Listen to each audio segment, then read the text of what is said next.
Now, the establishment seems to get angry every time you look into a politician's past, whether it be their votes or especially where they get their money. Now, this newest attack against progressives comes in the form of a Vanity Fair article titled, "The GOP's Plan to Take Down Beto Unleashed the Bernie Bros."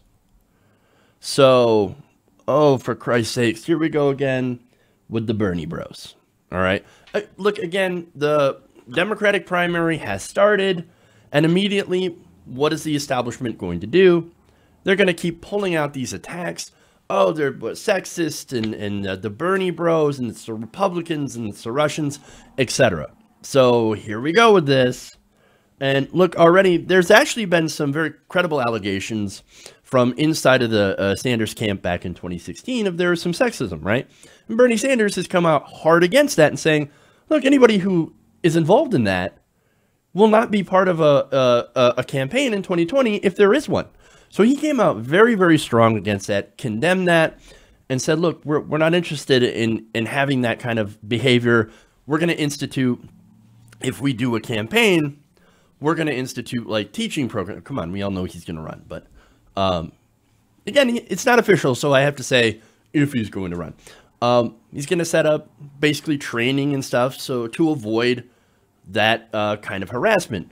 But nonetheless, notice how it's now that they're focusing on all of that stuff that did happen back in 2016. And so it's a little curious, the timing. And of course, there's articles where Me Too, of course, is going to supposedly take down the Bernie Sanders campaign. But anyway, so that Bernie Bro attack is once again going to be employed as part of that. So now, let me go to the article. Now, in this, they talked about how Republicans attacked Beto O'Rourke based on nonsense during his Senate bid. Now, look, that's absolutely correct, right? I remember talking about those laughable attempts to smear Beto for being too punk rock, too relatable, which now he is completely destroyed by Instagramming his dental visits. Yeah, that's real smart. But anyway, the author of the piece writes, quote, even in their attempts to criticize him for a DWI, a pitfall that in a different age could very well have torched his campaign, fell flat when O'Rourke pointed out that he'd been transparent about the charge in past House races. In other words, about the only thing the GOP succeeded in, per one headline, was making O'Rourke look extremely cool. Now, look, again, that's perfectly fine, right? And look, yeah, is he cooler than Ted Cruz? Absolutely. Ted Cruz is the epitome of human wearing, or I'm sorry, some sort of creature wearing human skin. So to make yourself look cool in comparison to Ted Cruz, it doesn't take a lot. But nonetheless, look, I'm assuming Beto is probably a decent guy, but when it comes to being trustful or trustworthy on policy, look, I don't have any trust in Beto anymore. He broke his own no fossil fuel pledge. But anyway, here's where the article gets super absurd. They said, as he embarks on a solo tour outside of Texas to mull over whether to enter the Democratic field in 2020. However, skittish Republicans are working hard to ensure that his hypothetical road to the nomination would be decidedly bumpier. Look, I don't know what's more bumpy, right? Losing to Ted Cruz. I mean, look, you lost to Ted Cruz. How is that going to help your campaign? Beto is, look, he is a loser. He lost to Ted Cruz in a race that he definitely could have won. But that's just my opinion. But nonetheless, as The Hill reported on Tuesday, they write, GOP researchers have already begun to compile a hefty book of opposition research against O'Rourke. However, they say that it is aimed squarely at his progressive bona fides.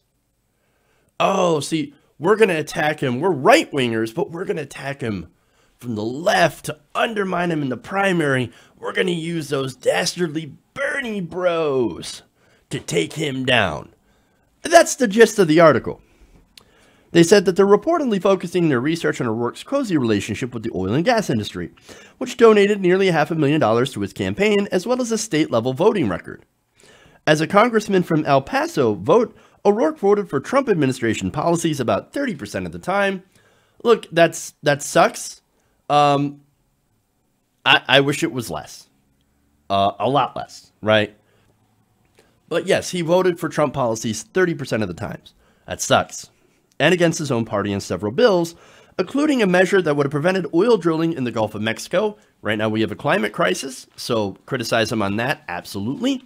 Another that gave special tax credits for COBRA insurance benefits. Also of note, O'Rourke's family money and his ties to fossil fuel interests. So look, if you want to look into his policy positions, into his record, I think that's fair game. And we looked into it, and what we found is, oh man, that's terrible. So you want to point that out? Fair game, absolutely. However, according to centrist Democrats, looking into their record is terrible, is horrible. Now, the author writes, the strategy, it seems, is to isolate O'Rourke from the far left wing of the party by highlighting his capitulation to forces it to tests.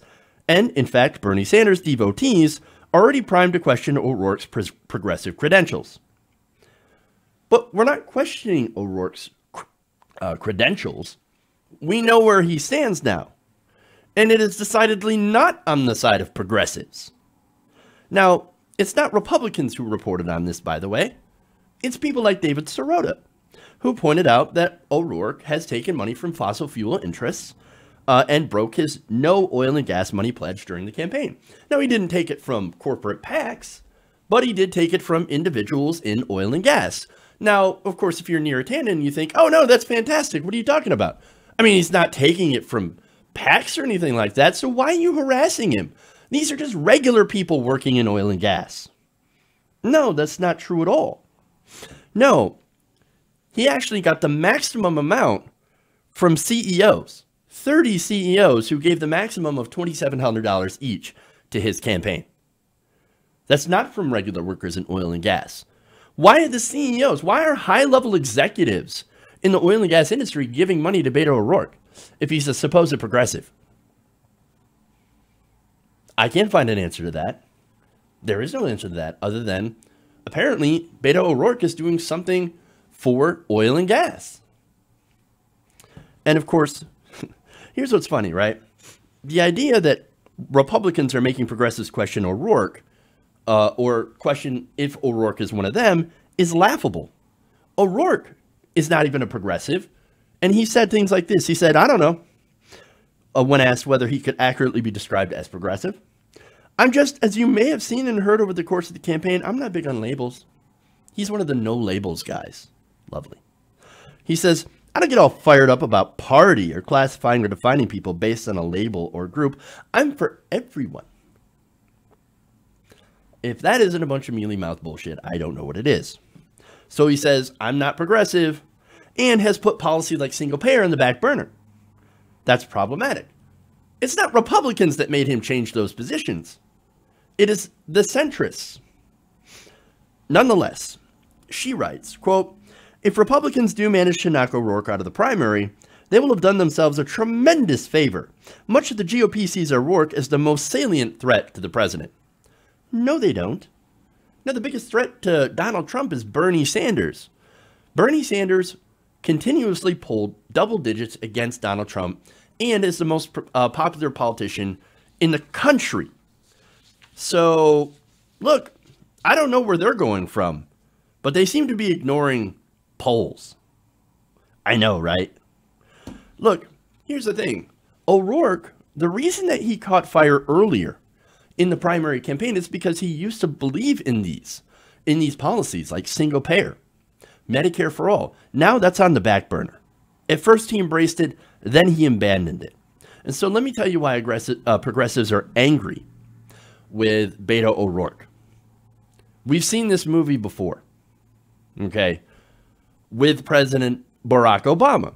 Campaigned as a progressive, governed as a center-right candidate. Beto is white Obama. And look, it's not as if I came up with that. No, they came up with that. Democratic strategists are like, they actually celebrate the fact that he's a white Obama or that he's Kennedy-esque, right? But here's the thing. When it comes to progressives, the people who voted for Obama expecting hope and change will not be fooled a second time. We know that it was a load of crap. His votes, His record is not the fault of Republicans. Okay? No, it's not the fault of Republicans. It's not the fault of progressives. It's his fault. So if he gets called out for that, that is fair game. If O'Rourke loses, it's not because of the Bernie bros. Which, if you're still using, by the way, is if you're still using that patently false smear in 2019, then you betray the fact that you have an agenda against progressives. Now, if you want progressives to vote for you in a primary, then don't cast terrible votes and don't lie about your policy. And most importantly, don't take money from industry. Because we will see through you if you do that. And finally, if you're one of these centrist Democrats, stop attacking journalists for doing their jobs, like Sirota, like Alex Koch, for just doing their jobs and actually pointing out facts. Hey guys, hopefully you enjoyed that free video. Now I'm going to have to ask you a favor.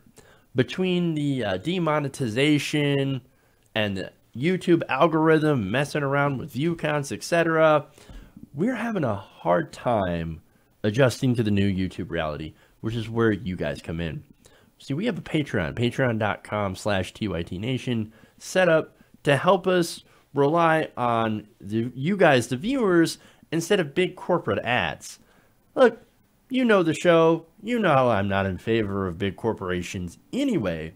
So help us transition away from relying on the ad model to pay the bills and sign up to be a patron, patreon.com/TYTNation. That goes a long way to help us keep the lights on. And you guys will know that you're supporting independent progressive media.